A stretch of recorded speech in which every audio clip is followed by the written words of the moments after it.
Hello दोस्तों, नमस्कार। कैसे हैं आप लोग। मैं Shivakant Shukla scholar with Shivakant YouTube के प्लेटफॉर्म पर आप सभी का हार्दिक स्वागत करता हूं। जैसा कि हमारे पास कई दिनों से रिक्वेस्ट आ रही थी कि कक्षा 11 की क्लास कब से प्रारंभ की जा रही है। मैंने कहा था धैर्य रखिए, क्लास जल्द ही प्रारंभ की जाएगी, क्योंकि इस समय अभी तक हमारा फोकस था केवल बोर्ड परीक्षार्थियों के लिए 10 और 12 के लिए ज़्यादा से ज़्यादा कंटेंट उपलब्ध करवाना, जो मैं काफ़ी हद तक सफल भी हूँ। ज़्यादा से ज़्यादा कंटेंट उसमें पहुँच रहे हैं 10 और 12 के लिए।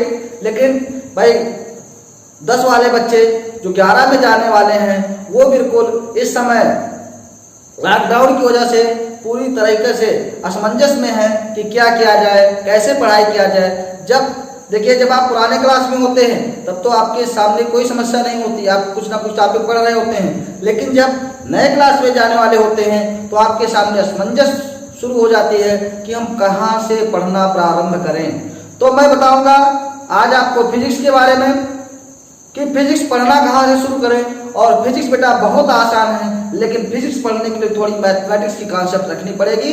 यानी आपको मैथमेटिक्स को साथ में लेकर चलेंगे तो फिजिक्स आपके लिए आसान होगी। अगर मैथमेटिक्स से थोड़ा दूर भगेंगे, हम ये नहीं करें आप मैथमेटिक्स लीजिए, लेकिन मैथमेटिक्स से थोड़ा लगाव रखिए। जो फार्मूले वगैरह हैं मैथमेटिक्स के उन सबको याद रखिए, क्योंकि बहुत स्थानों पर उन सब फार्मूलों का प्रयोग होगा। तो मैं आप लोगों को आज फिजिक्स का क्लास पढ़ाऊंगा, उसके बाद आप लोगों को मैथ की क्लासेस उपलब्ध हो जाएंगी और आप लोग पढ़ाई करते रहिए। और अगर आप लोगों को वीडियो अच्छा लग रहा हो तो लाइक कर दिया करें कि कम से कम हम समझें कि हमारा प्रयास सही दिशा में है। कमेंट करके बताएं और इस क्लास को ज़्यादा से ज़्यादा लोगों के पास पहुँचाएं। ये भी एक समझ लीजिए क्या है, परोपकार ही है। कहा गया है अष्टादश पुराणेषु व्यासस्य वचनं द्वयम् काराय पुण्याय पापाय परपीडनम। 18 पुराण में केवल व्यास के 2 वचन हैं। क्या? दूसरों को सताना सबसे बड़ा पाप है और दूसरों की सहायता करना सबसे बड़ा पुण्य है। तो बेटा ये क्लास पूरी तरीके से निःशुल्क है, इसकी कोई फीस नहीं है। तो इस वजह से इस परोपकार की श्रृंखला में आप भी भागीदार बने। तो हम चाहते हैं कि इस क्लास को ज़्यादा से ज़्यादा लोगों के पास शेयर करें। और अब हम आएंगे कक्षा 11 की फिजिक्स के बारे में। तो फिजिक्स तो आप लोग जानते होंगे कि फिजिक्स है क्या। यानी कि फिजिक्स मतलब भौतिक विज्ञान। फिजिक्स मतलब भौतिक विज्ञान, PHYSICS फिजिक्स। अब भौतिक विज्ञान बेटा है क्या? विज्ञान की वो शाखा जिसके अंतर्गत द्रव्य तथा ऊर्जा के विभिन्न स्वरूपों का अध्ययन किया जाता है। पदार्थ और ऊर्जा के विभिन्न स्वरूपों का अध्ययन जिसके अंतर्गत किया जाता है उसे हम भौतिक विज्ञान कहते हैं, फिजिक्स कहते हैं। फिजिक्स क्या है? यानी भौतिक विज्ञान क्या है? विज्ञान की वो शाखा जिसके अंतर्गत द्रव्य तथा ऊर्जा के विभिन्न स्वरूपों का अध्ययन किया जाता है, भौतिक विज्ञान कहलाती है। उसके बाद आज हम आपको चैप्टर स्टार्ट करने वाले हैं विमीय विश्लेषण मात्रक एवं मापन। विमीय विश्लेषण मात्रक एवं मापन, क्योंकि ये जो चैप्टर है वो 11 के लिए भी इम्पोर्टेंट है और 12 के लिए, क्योंकि विमीय सूत्र 11 में भी पूछा जाता है और 12 में भी बोर्ड परीक्षा में पूछ लिया जाता है। तो आप लोग आज ही इसी क्लास में विमा निकालना सीख जाएं। और मैं प्रयास करूंगा कि एक ही क्लास में मैं आपको विमा निकालना सिखा दूंगा। तो पहले आप जानिए कुछ थोड़ा कॉन्सेप्चुअल चीजें हैं, उसके बाद हम लोग विमा पर आते हैं। तो पहले आपको जानना होगा भौतिक राशियां। देखिए बेटा, एक हमारे द्वारा बनवाई गई एक बच्चे का नोट्स है, जो मैं बोलूँगा वही नोट्स में रहेगा। तो इससे फायदा क्या होगा कि हमें लिखना नहीं पड़ेगा और वो चीज़ें आपके स्क्रीन पर पहुंच जाएगी। तो कोई चीज़ जब देखते हैं और सुनते हैं तो चीज़ें हमारे दिमाग में ज़्यादा बैठ जाती है, इसलिए वो स्क्रीन पर मैं बोलूँगा वो नोट्स स्क्रीन पर आ जाएगा। यदि आपको नोट्स से कोई समस्या होती है कि नहीं आप ही लिखिए, तो मैं उसके लिए भी तत्पर हूँ, मैं लिखूँगा बोर्ड पर। लेकिन मैं चाहता हूँ कि कम समय में आपको मैं ज़्यादा मैटर दे दूँ जिससे आप ज़्यादा से ज़्यादा पढ़ सकें। तो ध्यान देंगे। तो अब पहले पढ़ेंगे भौतिक राशियाँ। फिजिकल क्वांटिटीज है क्या? Physical quantities. तो बेटा भौतिक राशियाँ है। भौतिक राशियाँ ऐसी राशियाँ होती हैं जिनका संख्यात्मक मान होता है, जिनकी न्यूमेरिकल वैल्यू होती है।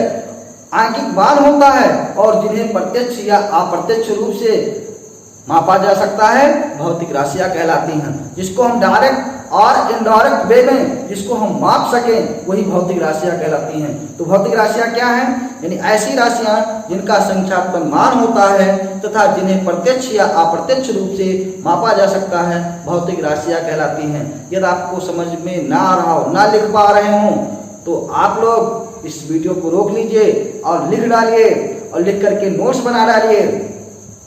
उसके बाद अगर आपको कहीं कोई समस्या होती है हमारे व्हाट्सएप नंबर पर भी आप कांटेक्ट कर सकते हैं। हमारा नंबर है 9838772230 9838772230। इस पर व्हाट्सएप भी कर सकते हैं या वीडियो के नीचे कमेंट भी कर सकते हैं और मैं आपकी समस्या पूरी तरीके से सुलझा दूंगा, ये मैं आपको आश्वस्त करता हूं। तो भौतिक राशियां किसे कहते हैं बेटा? ऐसी राशियां जिनका संख्यात्मक मान होता है तथा जिन्हें प्रत्यक्ष या अप्रत्यक्ष रूप से मापा जा सकता है भौतिक राशियां कहलाती है। जैसे लंबाई आपको नापना है, आप एक पैमाना लेते हैं और तुरंत डायरेक्ट रूप से माप सकते हैं। क्यों? और कुछ चीजें होती हैं जो इनडायरेक्ट रूप से मापी जाती हैं, जिनको हम देख नहीं पाते हैं लेकिन वो चीजें मेजर हो जाती हैं। समझ रहे हैं? तो भौतिक राशियां ऐसी राशियां होती हैं जिनका संख्यात्मक मान होता है तथा जिन्हें प्रत्यक्ष या अप्रत्यक्ष रूप से मापा जा सकता है। भौतिक राशियां 3 प्रकार की होती हैं। भौतिक राशियां बेटा कितनी प्रकार की होती हैं? 3 प्रकार की भौतिक राशियां होती हैं। पहला है भौतिक राशियों या भौतिक राशियों के प्रकार। तो बेटा पहला भौतिक राशि है मूल राशि, फंडामेंटल क्वांटिटी। दूसरा है आपका व्युत्पन्न राशि। ये चीजें आप लोग जानते होंगे लेकिन इसको बिना क्लियर किए हम आगे नहीं बढ़ सकते हैं क्योंकि यही इस चैप्टर की रीढ़ है। और तीसरी है आपकी क्या? पूरक राशि है, यानी कि सप्लीमेंट्री क्वांटिटीज या कॉम्प्लीमेंट्री क्वांटिटीज। तो बेटा अब आपके दिमाग में आ रहा होगा मूल राशि किसे कहते हैं? तो नाम से ही स्पष्ट है, फंडामेंटल है ना, या मूल, जड़, जो स्वतंत्र हो, किसी पर निर्भर ना हो। क्यों? जब आप किसी चीज का फंडामेंटल सीख लेते हैं, उसका मूल तत्व सीख लेते हैं, तो फिर आपको कोई समस्या नहीं होती है। तो मैं आज आपको फंडामेंटल ही सिखाने का प्रयास करूंगा। तो अगर आप इस चैनल पर बने रहते हैं तो फिजिक्स की कोई भी ऐसी समस्या नहीं होगी जिसे आप सॉल्व ना कर पाए। तो हम पढ़ाएंगे आपको क्या? मूल राशि। तो मूल राशि की परिभाषा देखो आपके स्क्रीन पर आ रही है। तो मूल राशि क्या है? ऐसी राशियां जो पूर्णतः स्वतंत्र होती हैं। ऐसी राशियां जो पूर्णतः स्वतंत्र होती हैं, किसी पर निर्भर नहीं होती है, उन्हें हम मूल राशियां कहते हैं।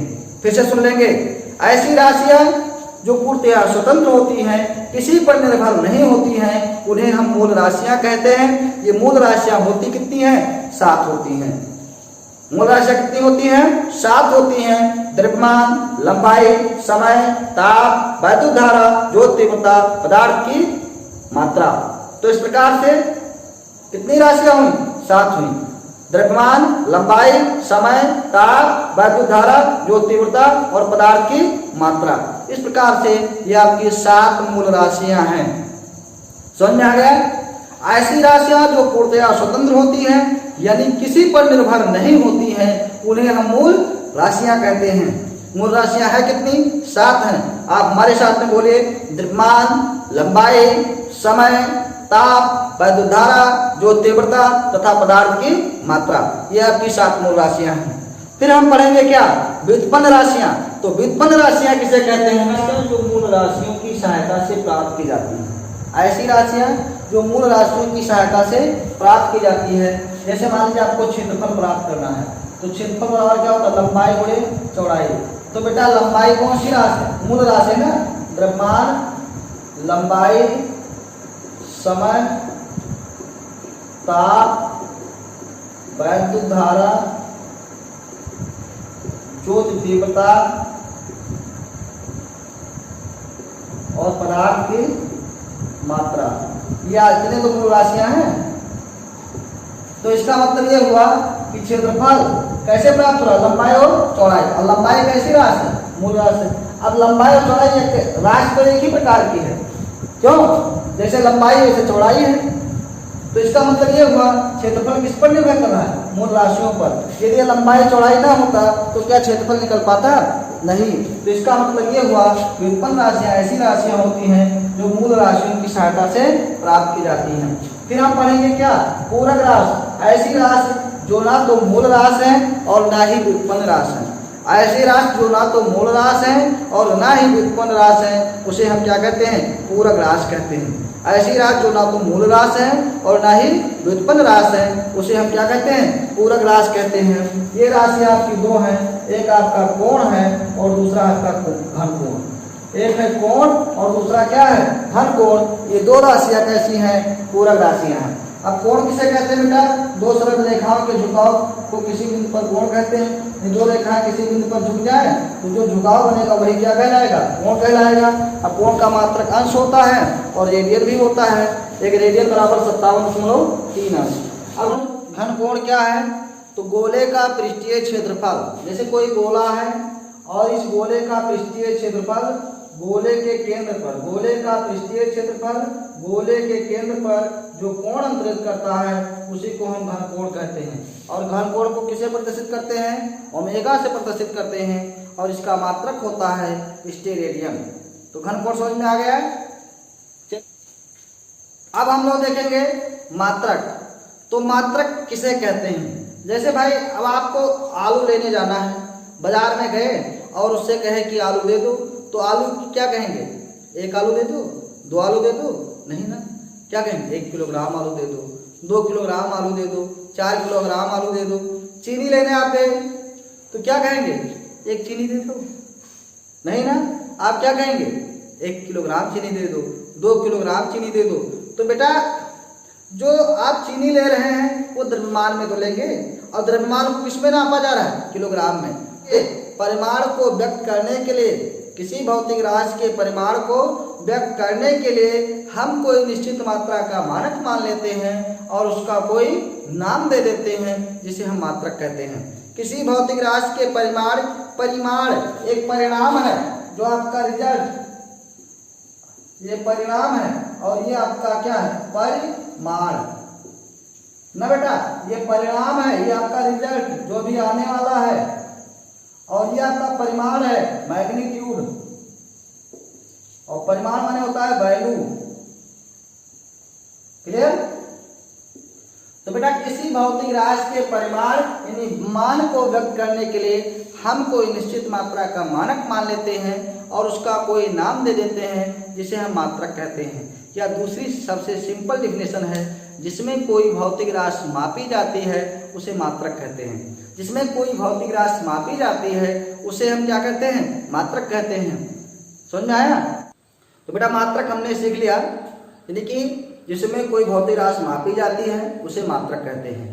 या किसी भौतिक राशि के परिमाण को व्यक्त करने के लिए हम कोई निश्चित मात्रा का मानक मान लेते हैं और उसका कोई नाम दे देते हैं जिसे मात्रक कहते हैं। तो कोई दोनों में से एक डिफिनेशन आपको तैयार हो। अगर ये सिंपल वाली डिफिनेशन तैयार है कि जिसमें कोई भौतिक राशि मापी जाती है उसे हम मात्रक कहते हैं। जैसे मान लो द्रव्यमान को हमें जिसमें नापना है, द्रव्यमान को किलोग्राम में नापते हैं तो किलोग्राम हो गया मात्रक। द्रव्यमान को ग्राम नापते हैं तो यानी कि ग्राम हो गया मात्रक। द्रव्यमान को पाउंड में मापते हैं तो पाउंड हो गया मात्रक। क्यों? तो जिसमें किसी वस्तु को मापी जाती है, जिसमें कोई वस्तु मापी जाती है उसे हम मात्रक कहते हैं। ठीक है। अब बेटा मात्रक 3 प्रकार के होते हैं। एक होता है मूल मात्रक, यानी मूल राशियों को मापने के लिए जिन मात्रकों की आवश्यकता होती है उन्हें हम मूल मात्रक कहते हैं। व्युत्पन्न राशियों को मापने के लिए जिन मात्रकों की आवश्यकता होती है उन्हें हम व्युत्पन्न मात्रक कहते हैं। और पूरक राशियों को मापने के लिए जिन मात्रकों की आवश्यकता होती है उन्हें हम पूरक मात्रक कहते हैं। तो बेटा मूल राशियां आपकी कितनी हैं? मूल राशियां आपकी कितनी हैं? 7। पहला है द्रव्यमान, दूसरा है लंबाई, तीसरा है समय, ताप, वैद्युत धारा, ज्योति तीव्रता और पदार्थ की मात्रा। ये 7 आपकी क्या है? मूल राशि है। अब इनके बेटा मूल मात्रक क्या हो जाएंगे? मूल राशियों को मापने के लिए जिन मात्रकों की आवश्यकता होगी उन्हें हम मूल मात्रक कहेंगे। अब द्रव्यमान का मात्रक क्या हो गया? किलोग्राम हो गया। लंबाई का मात्रक मीटर हो जाएगा, समय का मात्रक सेकंड हो जाएगा, और ताप का मात्रक केल्विन हो जाएगा, वैद्युत धारा का मात्रक एम्पियर हो जाएगा, और जो तीव्रता का मात्रक कैंडिला हो जाएगा, और पदार्थ की मात्रा का मात्रक मोल हो जाएगा। इस प्रकार से ये सातों मूल राशियों के सातों आपके क्या हैं, मूल मात्रक हो गए। ठीक है, तो मूल राशियों को मापने के लिए जिन मात्रकों की आवश्यकता होती है उन्हें हम क्या कहते हैं, मूल मात्रक कहते हैं। फिर है तो बेटा व्युत्पन्न राशियां देखेंगे। व्युत्पन्न राशियां तो जानते हैं, ऐसी राशियां जो मूल राशियों की सहायता से प्राप्त की जाती है उन्हें व्युत्पन्न राशियां कहते हैं। और व्युत्पन्न राशियों के मात्रकों को हम क्या कहते हैं, व्युत्पन्न मात्रक कहते हैं। यानी कि व्युत्पन्न राशियों को मापने के लिए जिन मात्रकों की आवश्यकता होती है उन्हें हम व्युत्पन्न मात्रक कहते हैं। जैसे मान लीजिए आपका है क्या, क्षेत्रफल है, तो क्षेत्रफल बराबर होता है लंबाई गुणे चौड़ाई। तो बेटा लंबाई का मात्रक क्या होगा, मीटर। तो लंबाई, चौड़ाई, ऊंचाई, गहराई, दूरी, विस्थापन, चाप, त्रिज्या, इन सबका मात्रक मीटर ही होगा। क्योंकि अगर कोई भी चीज मापना है तो लंबाई में ही तो नापेंगे। अगर केवल एक ही चीज चौड़ाई दी हुई है तो उसको भी नापेंगे तो लंबाई ही कहेंगे, दूरी नापेंगे तो भी लंबाई ही होगी। तो इस प्रकार से तो क्षेत्रफल बराबर लंबाई गुणे चौड़ाई, तो लंबाई का मात्रक क्या होगा, मीटर, और चौड़ाई का मात्रक मीटर। तो मीटर गुणे मीटर, जैसे x गुणे x क्या होता है, x स्क्वायर होता है, तो मीटर गुणे मीटर क्या हो जाएगा, मीटर स्क्वायर, या इसी को हम स्क्वायर की हिंदी क्या होती है, वर्ग, वर्ग मीटर। अब बेटा आयतन मापना है, तो आयतन बराबर क्या होगा, लंबाई गुणे चौड़ाई गुणे ऊंचाई। तो लंबाई का मात्रक मीटर, चौड़ाई का मात्रक मीटर, और ऊंचाई का मात्रक मीटर। तो हो जाएगा क्या, मीटर क्यूब, या इसी को हम कहेंगे घन मीटर। अब बेटा ऐसे और भी आप देख लीजिए, जैसे मान लो वेग, वेग बराबर क्या होता है, विस्थापन बटे समयांतराल। वेग बराबर क्या होता है, विस्थापन बटे समयांतराल। तो विस्थापन का मात्रक बेटा क्या हो जाएगा, मीटर, और समय का मात्रक सेकंड। तो इसी को कहेंगे, इसी को कहेंगे मीटर प्रति सेकंड, या इसी को कहेंगे यम, और सेकंड ऊपर जाएगा तो -1, मीटर सेकंड पावर -1। फिर हम आएंगे क्या, त्वरण पर। तो त्वरण बराबर होता है क्या, वेग परिवर्तन की दर को त्वरण ही तो कहते हैं। तो यदि वेग परिवर्तन, तो वेग में परिवर्तन, वेग में परिवर्तन बटा समयांतराल। तो बेटा अब वेग में परिवर्तन, वेग का मात्रक क्या है, मीटर सेकंड पावर -1 और बटा सेकंड, तो ये मीटर सेकंड पावर -2। यानी इसी को क्या कहेंगे, मीटर, इसी को कहेंगे मीटर प्रति सेकंड स्क्वायर। चाहे मीटर सेकंड घात -2 को और चाहे मीटर प्रति सेकंड स्क्वायर को। ठीक है, तो इस प्रकार से हम आशा करते हैं कि आप लोग व्युत्पन्न मात्रकों को निकालना सीख गए हैं। चलिए आप लोग कोशिश कीजिएगा, अगर किसी व्युत्पन्न राशि का मात्रक ज्ञात करने में यदि आपको समस्या आती है तो आप कमेंट करके बताइएगा। बेटा ये क्लास पूरी तरीके से निःशुल्क है, और मैं चाहता हूँ कि इस लॉकडाउन में सभी बच्चे घर पर बैठकर पढ़ें। कोई बच्चा ये ना हो कि उसकी पढ़ाई बाधित हो पाए, आगे आगामी रणनीतियों की जानकारी ना होने की वजह से किसी बच्चे की पढ़ाई बाधित नहीं होनी चाहिए।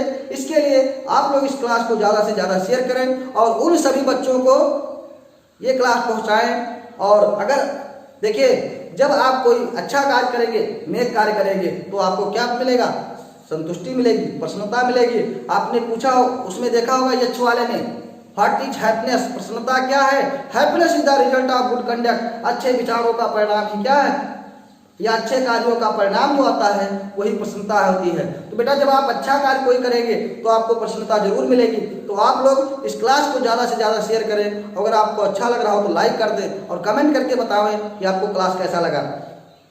अब बेटा हम लोग पढ़ेंगे पूरक मात्रक। तो पूरक मात्रक क्या होता है कि पूरक राशियों को मापने के लिए जिन मात्रकों की आवश्यकता होती है, पूरक राशियों को मापने के लिए जिन मात्रकों की आवश्यकता होती है उन्हें हम पूरक मात्रक कहते हैं। अब पूरक राशियां कितनी हैं, दो हैं, एक आपका कोण है और एक आपका क्या है, घन कोण है। तो बेटा कोण का मात्रक क्या हो जाएगा, रेडियन हो जाएगा, और घन कोण का मात्रक क्या हो जाएगा, स्टेरेडियन हो जाएगा। कोण का मात्रक क्या हो जाएगा, रेडियन हो जाएगा, और घन कोण का मात्रक क्या हो जाएगा, स्टेरेडियन हो जाएगा। समझ में आ रहा है ना। पूरक राशियों को मापने के लिए जिन मात्रकों की आवश्यकता होती है उन्हें हम पूरक मात्रक कहते हैं। अब इसमें बेटा दो है, एक कोण है और एक घन कोण है। कोण का मात्रक रेडियन हो जाएगा और घन कोण का मात्रक स्टेरेडियन हो जाएगा। इस प्रकार से अब थोड़ा रेडियन के बारे में जान लीजिए कि एक रेडियन है क्या। तो बेटा जैसे मान लीजिए कोई वृत्त है, सर्किल है, तो यानी कि ये आपकी त्रिज्या हो जाएगी, और बेटा ये इसका कोई मान लीजिए चाप ले लिया, आपने इतना भाग चाप ले लिया। वृत्त के परिधि पर किन्हीं दो बिंदुओं के बीच की जो लंबाई होती है उसी को चाप कहते हैं। यह आपने चाप ले लिया, इस चाप के द्वारा ऐसे वृत्त के केंद्र पर कोण बनाया जाएगा। क्यों? तो जितनी वृत्त की त्रिज्या है, जितनी वृत्त की त्रिज्या है उतने लंबाई का क्या ले लें, चाप। इतने जितना ये है उतने लंबाई का चाप ले लें, और उस चाप के द्वारा केंद्र पर जितना कोण बनाया जाएगा उसी को एक रेडियन कहेंगे, और एक रेडियन में 57.3 अंश होता है। अंश नहीं तो आपने पढ़ा होगा ना मैथमेटिक्स में। तो बेटा वृत्त की त्रिज्या के लंबाई के बराबर वृत्त के चाप द्वारा केंद्र पर बनाया गया कोण एक रेडियन कहलाएगा। वृत्त की त्रिज्या के लंबाई के बराबर वृत्त के चाप द्वारा वृत्त के केंद्र पर बनाया गया कोण एक रेडियन कहलाता है। फिर एक घन कोण स्टेरेडियन। तो स्टेरेडियन बेटा क्या है, जैसे मान लीजिए कोई गोला है, गोला 3D में होगा, थ्री डायमेंशन में होगा, और जो वृत्त होगा वो 2 डायमेंशन होगा।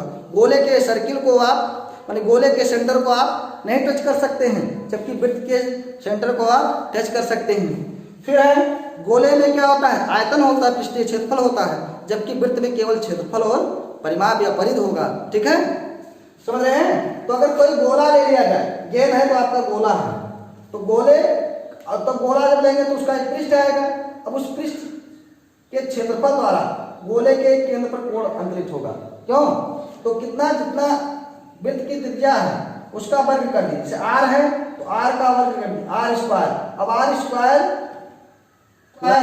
जितना आर स्क्वायर है उतना पृष्ठीय क्षेत्रफल ले लीजिए। अब उस पृष्ठीय क्षेत्रफल द्वारा गोले के केंद्र पर अंतरित किया गया घन कोण स्टेरेडियन कहलाता है।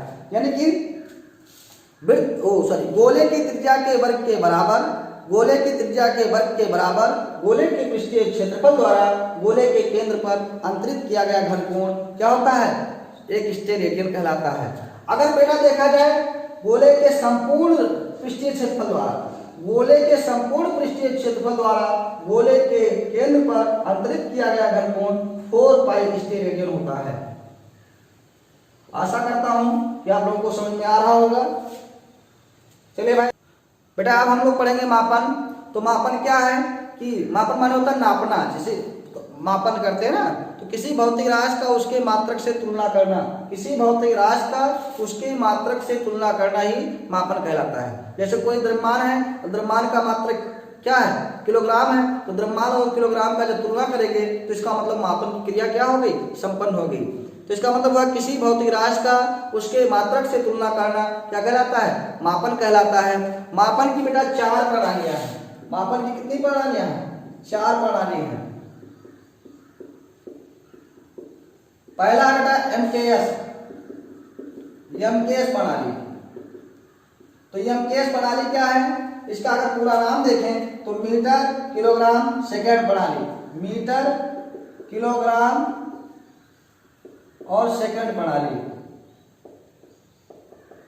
ये एमकेएस प्रणाली है, मीटर किलोग्राम सेकंड प्रणाली। इसका मतलब ये हुआ कि लंबाई को मीटर में नापा जाए, द्रव्यमान को किलोग्राम में नापा जाए और समय को सेकंड में मापा जाए, तो इसे हम एमकेएस प्रणाली कहते हैं। और ये प्रणाली जो विकसित हुई थी वो फ्रांस में विकसित हुई थी।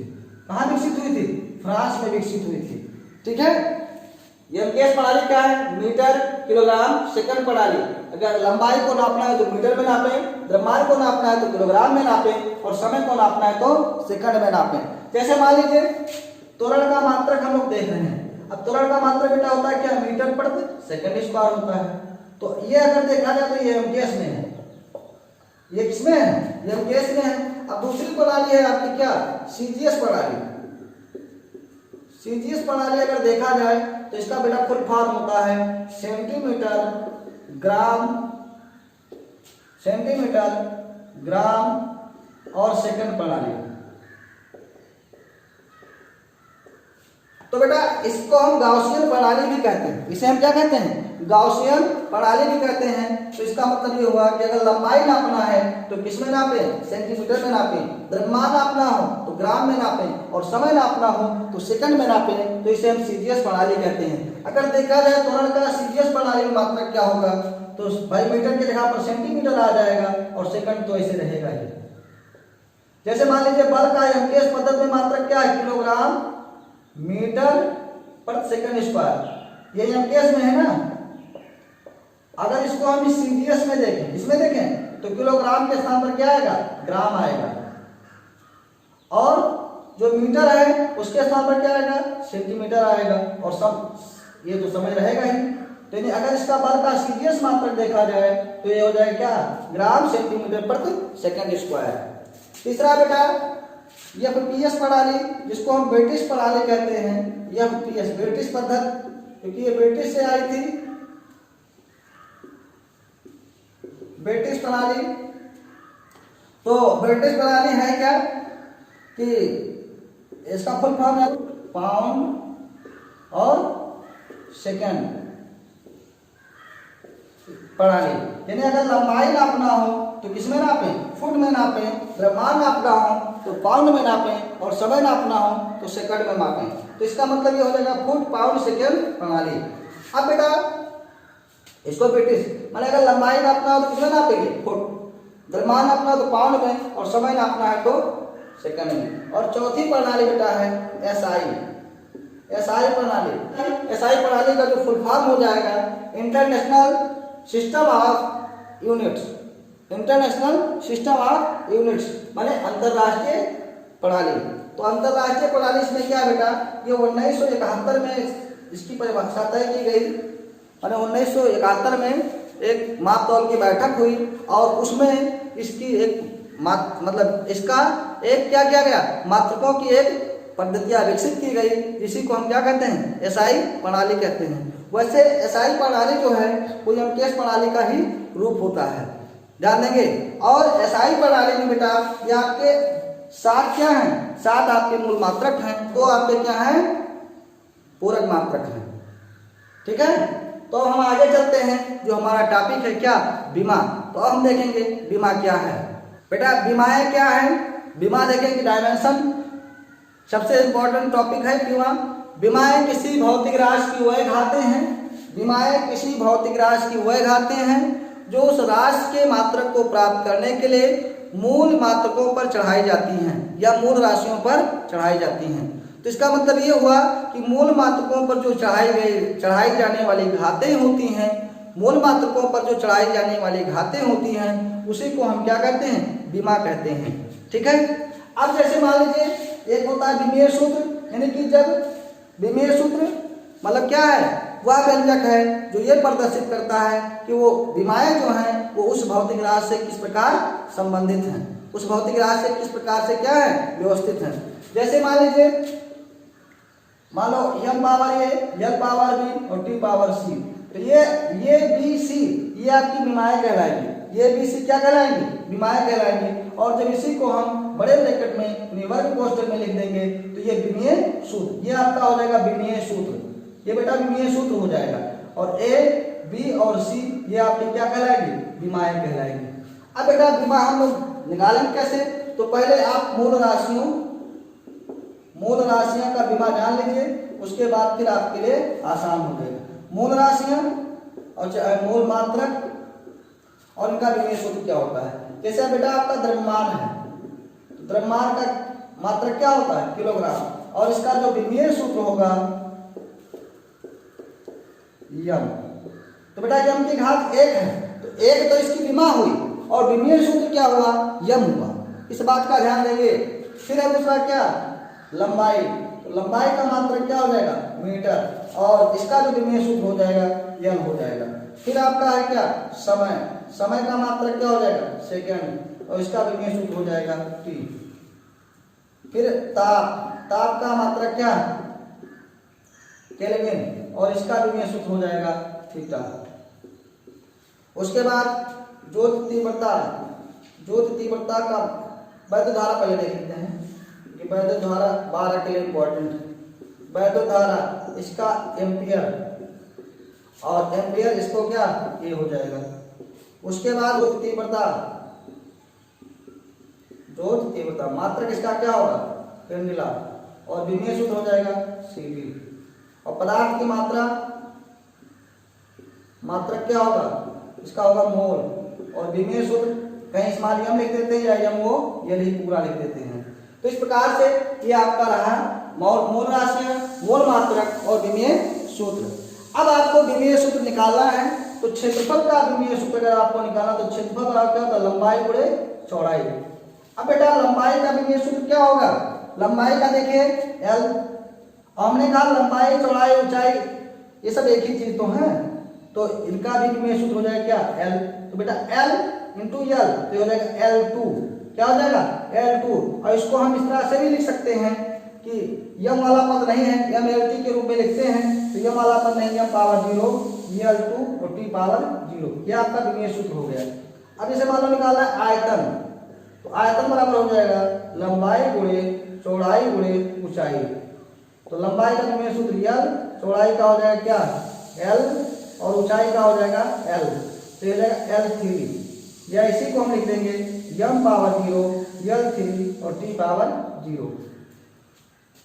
फिर ऐसे देखेंगे घनत्व, घनत्व बराबर बेटा क्या होता है द्रव्यमान बटे आयतन, द्रव्यमान बटे आयतन। तो द्रव्यमान का विमीय सूत्र क्या हो जाएगा m, और आयतन का अभी आपने निकाला है L3, तो L3 होगा, ऊपर ले जाएंगे तो L क्या हो जाएगा -3। तो इस तरह से उसके बाद में मान लो चाल निकालना है, तो चाल बराबर क्या होगा दूरी बटे समय। तो दूरी का विमीय सूत्र बेटा L और समय का क्या हो जाएगा t, तो हो जाएगा L t-1।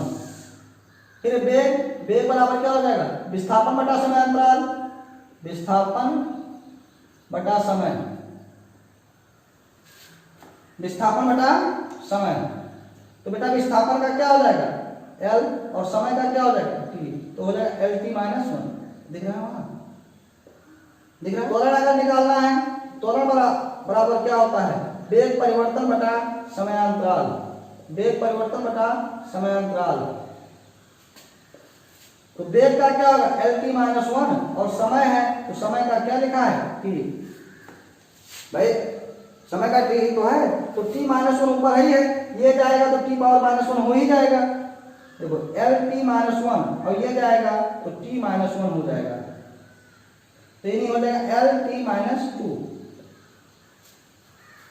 फिर बेटा बल बराबर हो जाएगा द्रव्यमान गुणे त्वरण, द्रव्यमान गुणे त्वरण। तो द्रव्यमान का मात्रक बेटा, द्रव्यमान का विमीय सूत्र क्या होगा m, और त्वरण का निकाल ही चुके हैं LT-2। तो इस तरह से हम लोग विमीय सूत्र कल और भी प्रैक्टिस करेंगे, और थोड़ा आप लोग भी प्रैक्टिस कीजिएगा, क्योंकि क्लास लंबी ना हो, आप लोगों को उबाऊ ना लगे, इसलिए आज की क्लास में बस हम इतना पढ़ेंगे। अब आप लोग ये बताइए कि वीडियो आप लोगों को कैसा लगा, क्लास से आपकी कैसी लगी।